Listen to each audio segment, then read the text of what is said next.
Hi, I'm Christina Wise, best-selling author of Falling for Money and CEO-founder of the award-winning Good Life Companies.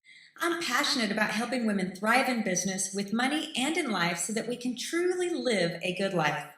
I'm so excited to share with you my SAS. That is, my Spending is Saving system, where I teach 5 surefire ways to start saving today. I'm sharing exactly what I taught recently in my $1,500 training course and sharing it with you for free. You'll hear me talk about 5 SAS buckets. Just think of buckets overflowing with cash.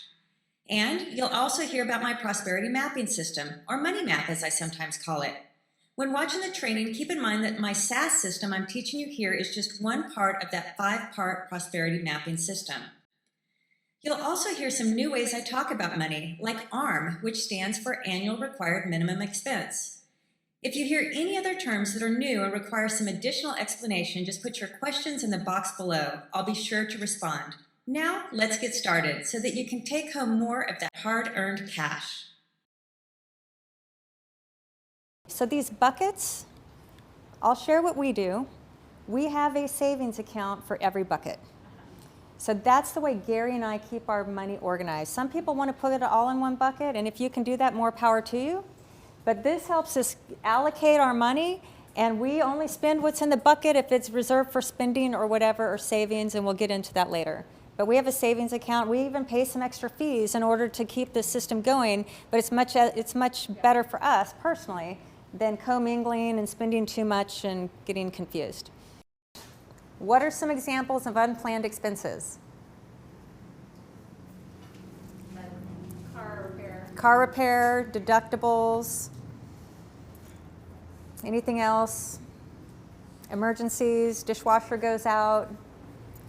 So what we want to do is, so that we're not one of the statistics that 75% of Americans puts their emergencies on their credit card, we want to plan for them. We want to make sure that that means we want to save for them. We need to have the money accessible.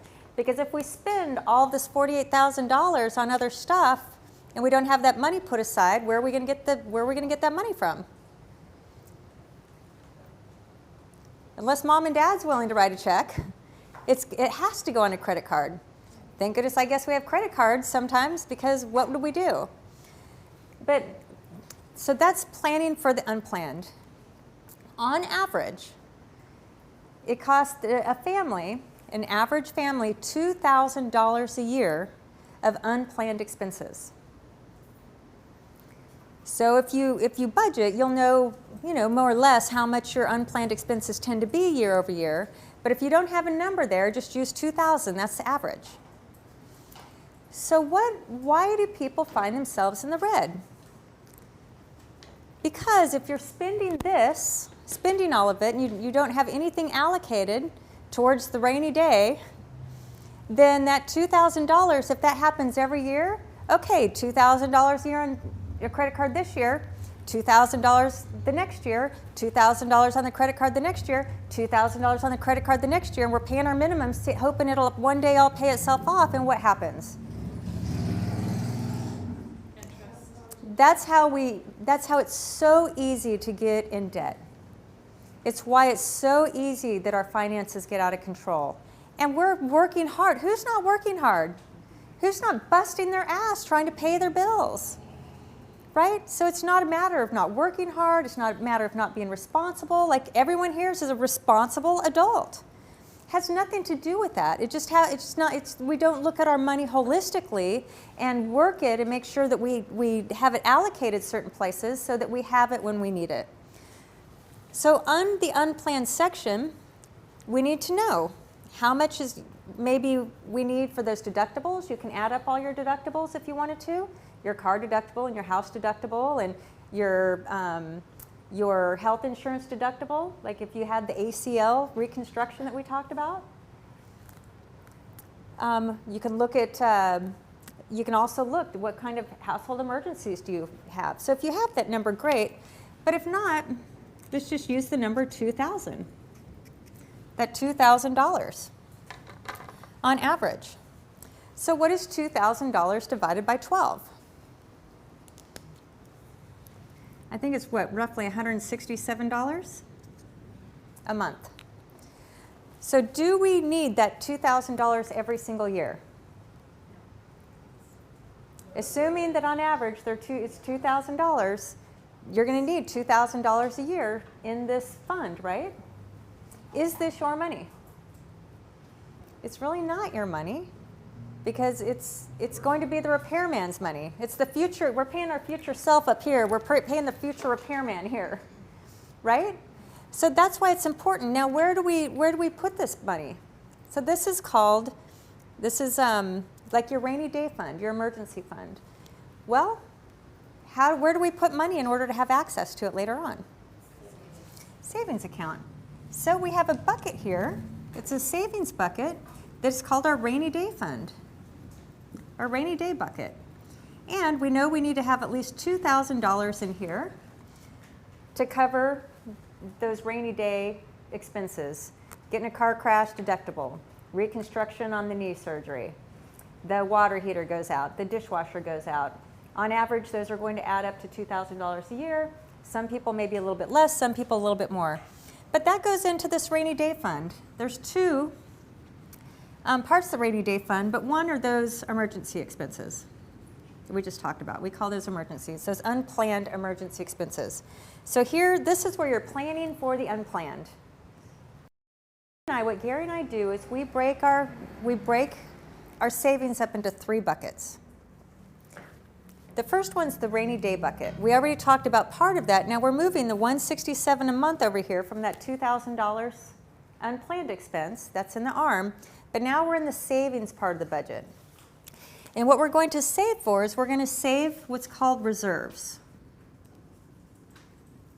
Any guess what reserves are? What reserves is? Or what our reserves are? So the ARM, the ARM, in case something happens, that you have backup reserves. Yes. For the future. Yes. So the reserves are if you lost your working income. You lose your income, how are you going to pay your bills?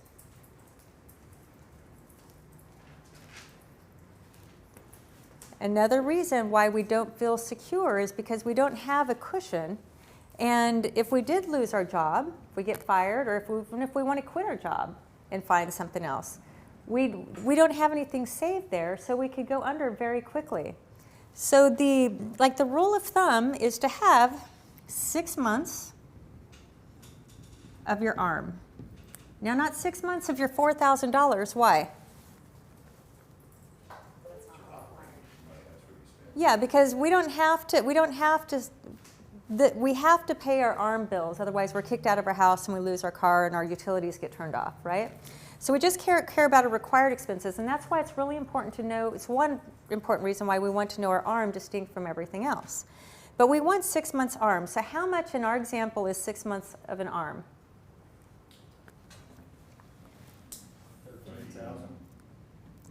Say our ARM is 30. So let's say 15.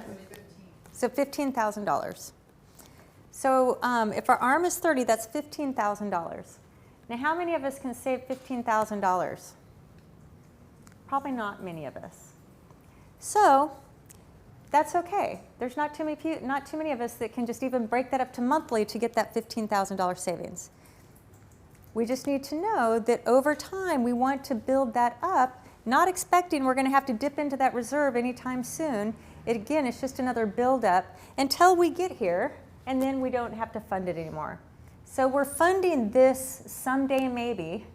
It's another insurance policy, so in the event that we lose our working income for any reason, we have a reserve. Do you follow? Again, last year when I got sick, this is the reason why Gary and I didn't go bankrupt. My medical expenses cost us almost $250,000 cash out of pocket. That's what it cost to save my life. Now we're not made of money. Everything we've had, we've worked for. We have no trust funds. We don't have any extra money coming in. The money we have is the money we've earned. And we're still earning it. We're not multi-millionaires. We're increasing our income over the time, but you know what I'm saying? It's not like we just have money all over the place and that was no big deal. That's real money. So what saved us? Why I'm telling you that this works is because we follow this. We had our 6 months ARM saved. We had our rainy day fund saved. They were in savings account. Before I got sick, anybody that knew me before I got sick, was I like not the picture perfect health icon? Like if you would have saw me, I thought I was healthy. I, of all people, never thought I would be the one that would lose my income for 6 months and certainly not to getting ill. And all of a sudden, like that, overnight, I'm sick. And my husband loses his working income because he's my full-time caretaker. We're both out of work. Now, granted, we have some business income and stuff coming in, so it's not like it was completely, lots of money to zero, but we had our emergency fund. I was sick really for almost 9 months, but 6 months of heavy expenses, plus we had all of our deductibles saved. It saved us. We would have had to liquidate. Remember those long-term assets? We'd have had to liquidate stuff if we didn't have this money, because our arm is a decently high number, right? So we'd have had to liquidate just to keep paying our bills. But we didn't have to liquidate. Now, did we drain every single penny out of this thing? You betcha. Can we just write one more check, and that was 2013? Could we write just one check to fill it back up? No. Are we still filling up this bucket back up? We are, in hopes that another emergency doesn't happen right after the first one, because then that would be a different story. But the thing is we're again filling our reserve bucket, and that's life. That's why you have the reserve bucket. And I'm just here to tell you that the illness would have been stressful enough, like if it was stressful enough, had we had to worry about if we'd had zero here, I can't even tell you. That probably would have just sent us completely over the edge. But that was our security blanket. There's that security word again. So we can't fill this $15,000. So for each of our situations, obviously, when we work through this, we'll determine how much we can. But what I've put in here is I've put $250 to budget for a $75,000 income, okay? So we're gonna have $250 going towards reserves. So in our rainy day bucket, savings bucket, we have that 167 to fill the unplanned expense, because that's annual, and then $250. Now, how long is it going to take you to fill the bucket if you're putting $250 a month in? 5 years, 60 months. So it's going to take you 5 years, but so what? Wouldn't you rather just pay that over time, and then when it's filled? And then guess what happens when it's full? You get that $250, right? But right now you're taking care of your future self again. This is like, we're forced to pay money to a car insurance policy. We're forced to pay insurance to cover the mortgage company. Why? The banks force us. Why? They want to protect themselves. We need to want to protect ourselves. So this is how we protect ourselves. I hope I can add some sass to your life with these 5 Spending is Saving training videos. If you have any questions or comments while watching, put them in the comments section below. I will reply personally to every post. Enjoy.